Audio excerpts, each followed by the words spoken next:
Eh ben, bonjour à tous, donc moi c'est Nicolas Loiseau. Je vais vous présenter aujourd'hui donc ma présentation. Je travaille donc plutôt au sein du laboratoire Creatis et en partenariat aussi avec donc, le laboratoire de l'Institut Pascal de Clermont-Ferrand. Donc on est situé à Lyon et donc c'est un labo de recherche en imagerie médicale. Je vais vous présenter donc ma contribution au sein du projet ANR Topax avec donc cette présentation intitulée Apprentissage de points clés et recalage à grande échelle. Alors à savoir que moi je ne vais pas m'occuper du recalage, j'utilise du recalage qui existe déjà. Voilà, et moi je vais faire la partie détection et description de points clés. Donc d'abord au niveau du contexte. Dans les hôpitaux, il y a beaucoup d'images de scanners qui sont générées tous les ans.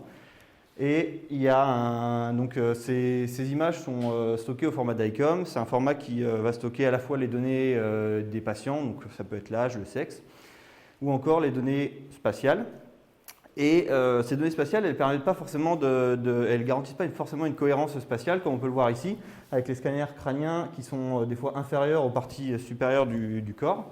Et donc la première idée, ce serait donc de pouvoir appliquer un recalage rigide pour obtenir des bases cohérentes. Et le but final du projet, donc, ce serait de pouvoir avoir des dizaines de milliers d'images de scanners, pouvoir les recaler avec un recalage déformable et donc obtenir, comme ici, une image moyenne. Alors il y a deux types de recalage qu'on pourrait utiliser. Le recalage dense qui va essayer de trouver une transformation pour chaque pixel de l'image source vers l'image cible.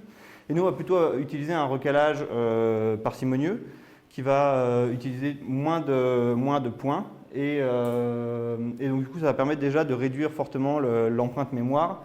Et ça va permettre aussi d'être beaucoup plus rapide parce que pour 10 000 images, Hans, par exemple, qui a un recalage dense, il va mettre 2 heures pour deux images, alors que nous, on va quand même, pour 2 images, on va mettre moins d'une minute. Donc pour faire ce recalage parcimonieux, il va nous falloir tout d'abord détecter des points clés et les décrire. Donc ici, on peut avoir une image avec du coup les points clés détectés. Il y a plusieurs méthodes en 3D qui permettent ceci, donc 3D Surf ou 3D Sif par exemple, qui sont sans apprentissage, qui sont des méthodes qui fonctionnent très bien. Alors du coup, on va commencer donc sur la détection des points clés. Donc les points clés, on peut voir une image d'ici avec 2 images différentes en 2D avec des points clés détectés en rouge et en bleu. Et on peut voir qu'il y a des problèmes d'appariement, par exemple, avec les points 6 ici et 6 ici, qui sont détectés et qui sont, après description, ils ont été appariés de façon erronée. Et on peut voir ici donc une bonne détection et un bon appariement avec les points 8. Et donc ce qu'on aimerait avoir sur des points clés, on aimerait bien qu'ils soient à la fois répétables. Donc dans plein d'images, on aimerait bien qu'un point clé soit répété au même endroit, enfin soit détecté au même endroit dans chacune des images, et on aimerait bien qu'il soit fiable. Donc on n'ait pas des points clés qui soient détectés en dehors du corps du patient et ce genre d'endroit qui n'apporte rien au recalage. Pour donc détecter les points clés, déjà il y a plusieurs méthodes. Les détecteurs de coins, comme Harris, ou encore une fois donc Sift et Surf. Alors moi, la première partie de ma thèse, et donc ce sur quoi cette présentation va se focaliser, je me suis focalisé sur la description des points clés en premier. Donc on va utiliser la méthode de Surf 3D pour détecter les points clés, et ensuite je vais utiliser de l'apprentissage pour décrire les points clés. Alors pour décrire donc ici on a plutôt une image qui va représenter des points clés détectés, décrits et appariés avec Sift et avec Lift, donc Lift qui est une méthode par apprentissage. Et ce qu'on aimerait bien avoir au final pour les descripteurs, ce serait des descripteurs avec ces quatre spécificités-là. Et donc on aimerait bien qu'un descripteur qui soit détecté, enfin un point qui soit détecté dans une image, décrit, et le même descripteur. Donc le descripteur, c'est un vecteur de taille variable. Nous, on va prendre 48. Et on aimerait bien que du coup, un descripteur de 2 points similaires dans 2 images différentes soit très similaire, pour après pouvoir les comparer à l'aide d'une distance euclidienne, par exemple. Donc ici, un exemple en 2D pour décrire donc, les points clés avec la méthode Surf. On va avoir un point clé détecté, un voisinage de 4 par 4 autour du point clé et on va donc, dans chacun de ces sous-blocs, on va pouvoir donc calculer les coefficients des ondelettes de Haar dans chacune des directions pour obtenir un vecteur de description, ici de taille 64 en 2D. Et en 3D, pour éviter d'exploser la taille du descripteur, on va pas prendre un voisinage de 4 au cube, on va prendre juste un voisinage de 2 au cube et pouvoir obtenir des descripteurs un peu moins gros de taille 48. Donc moi, pour la première partie de ma thèse sur donc la description de points clés, on va essayer d'améliorer ce que fait déjà Surf 3D au niveau de la description avec de l'apprentissage. Donc pour l'apprentissage des descripteurs, pour obtenir un descripteur, c'est assez facile. Enfin, les réseaux sont assez simples. On va avoir donc un point qu'on va détecter dans un corps. On va extraire en 3D donc un cube autour de ce point clé-là. Et ensuite, on va lui appliquer une série de convolutions, max pooling, etc. Et à la fin, avec une couche pleinement connectée, on va pouvoir avoir une taille de vecteur de description désirée. Au niveau de l'apprentissage, il y a divers algorithmes qui existent déjà, donc les réseaux siamois ou par liste ou par triplet. Et les trois ont à peu près le même raisonnement final.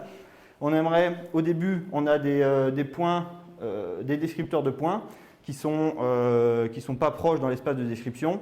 Et après apprentissage, on aimerait bien donc former des clusters de points, de descripteurs de points similaires, donc proches les uns des autres pour avoir une comparaison plus rapide et pour l'appariement des points derrière.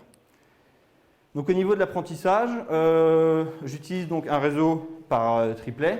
Donc le réseau par triplet, il va prendre, comme il l'indique, 3 images en entrée. Une image encre et une positive qui vont être physiquement similaires dans 2 images différentes. Et une image qu'on va appeler négative qui va être à une position différente dans un patient, dans le même patient que par exemple pour l'image encre. Ensuite, on va écrire donc nos patchs autour de ces points clés. On va les passer dans notre réseau. On va obtenir 3 vecteurs de description, un pour chacun des points clés. Et ensuite, on va appliquer donc la triplet loss. Alors, avec la triplet loss, comme on peut le voir sur cette équation, le but final, c'est de rapprocher la distance entre l'encre et le positif, entre l'image encre et l'image positive, à tendre vers 0 et d'augmenter la distance au maximum possible par rapport à une marge entre l'encre et le négatif. Donc là, on a l'idée derrière ça. Donc au début, l'encre elle peut être proche du négatif et la positive soit loin. Et l'idée, c'est d'inverser ça en ayant toujours l'encre soit la plus proche du positif et la négative qui soit la plus éloignée de l'encre. Alors pour l'apprentissage par triplet, il faut rajouter aussi, pour avoir un apprentissage plus efficace, le minage des triplets. Donc il y a trois triplets possibles. Les triplets faciles qui vont pas apporter, qui vont avoir une perte nulle, donc qui vont rien apporter à l'entraînement. Donc là, c'est les triplets dont l'encre et la positive sont très proches et la négative est très loin, donc ce qu'on aimerait bien avoir au final. Les triplets donc difficiles et semi-difficiles, et là, donc c'est simplement soit l'encre négative qui est beaucoup plus proche que le positif, ou alors l'encre et la positive et la négative sont à peu près à la même distance de l'encre entre eux. Et donc du coup, on aimerait bien utiliser que ces 2 types de triplets. Et donc pour ça, on va appliquer un minage des triplets, alors soit hors ligne, soit en ligne. Le hors ligne, il est assez gourmand en termes de temps, parce qu'avant chaque époque, on va appliquer notre réseau sur chacun des patchs qu'on a extraits autour des points clés, et on va calculer donc les triplets qui nous intéressent. Et le minage en ligne, du coup, on va plutôt se tourner vers lui, parce que à chaque époque, dans chaque mini-batch, on va calculer donc les descripteurs, et on va appliquer donc ce minage sur ces descripteurs-là. Alors maintenant qu'on a ça, il nous faut donc des données. Alors moi j'ai accès à la base de données viscérales qui contient 2 groupes. Le groupe Gold avec 20 images de scanners, donc des images TDM, avec 40 points de repère anatomique environ par image. et le groupe Silver, donc qui contient 60 images, 100 points de repère anatomiques. Pour augmenter nos données, pour essayer d'avoir plus d'images, on a donc utilisé tout d'abord les points de repère anatomiques du groupe GOLD pour estimer des transformations possibles entre les patients. Et ensuite, on va, après avoir estimé ces transformations, on va pouvoir tirer une transformation aléatoire dans ces transformés et on va les appliquer sur les patients de la base du groupe Silver. Ensuite, pour détecter nos points clés, donc on utilise Surf 3D. On a créé à peu près 10 volumes transformés par patient. Et en fait, ce qu'on va faire après, c'est détecter nos points clés dans le patient originel et dans un patient transformé. Ensuite, on va rebasculer les points clés vers le patient originel et à l'aide d'un seuil, on va prendre uniquement les points clés qui sont les plus proches les uns des autres pour connaître exactement la correspondance en fait, pour l'algorithme en triplet où on a besoin de connaître exactement les correspondances entre les points clés. Et donc, on obtient une base de données qui a ici donc, 60 patients pour l'entraînement avec 10 volumes transformés par patient. Et on garde les patients du groupe GOLD pour faire nos tests et notre validation. Donc ça, c'est juste pour la recherche d'hyperparamètres et on a développé l'algorithme, on a développé le réseau en PyTorch et on a utilisé RayTune. On a fait une recherche d'hyperparamètres sur la taille des descripteurs, la marge qu'on applique donc, pour éloigner l'encre et le négatif, la taille du mini-batch et on a fait varier donc, comme Learning Rate Momentum, on a utilisé donc Adam. Et donc au niveau des résultats, on est meilleur donc, après recalage que Surf 3D. Alors pour calculer la distance moyenne entre les landmarks, en gros, on va détecter nos points clés, les décrire, on va les appareiller, et ensuite on va, à l'aide de ces points clés appareillés, on va recaler nos volumes, donc les 20 volumes de la base Gold, avec les points de repère anatomiques qu'il y a dans la base, et on va donc estimer, on va pouvoir calculer la distance moyenne entre les landmarks et donc avoir une valeur de l'estimation, avoir une valeur du recalage final. Et la FPR 95, c'est une métrique où on va prendre moitié de paires de points similaires ou de paires de points non similaires.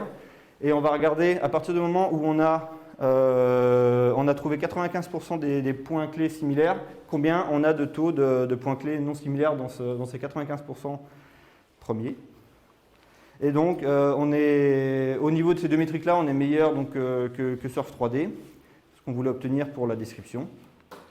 Et pour les travaux futurs, au niveau description, on aimerait bien peut-être appliquer des transformations déformables pour générer nos volumes, même si on pense que localement, il n'y aurait pas grande différence, donc peut-être que ce ne serait pas très utile. Surtout faire varier la taille des patchs, on utilise des patchs de 10 au cube pour donc, les patchs qu'on extrait autour des points clés.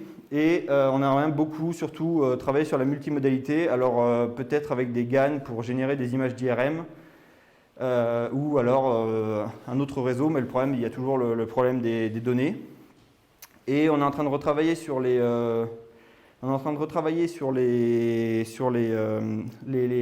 landmarks placés par les médecins pour essayer d'avoir des meilleurs résultats, parce qu'on s'est rendu compte que finalement, les landmarks n'étaient pas extrêmement bien placés. Et la dernière chose, donc en travaux futurs, laisser l'étape de description de côté et essayer de détecter les points clés pour améliorer du coup le recalage final. Voilà.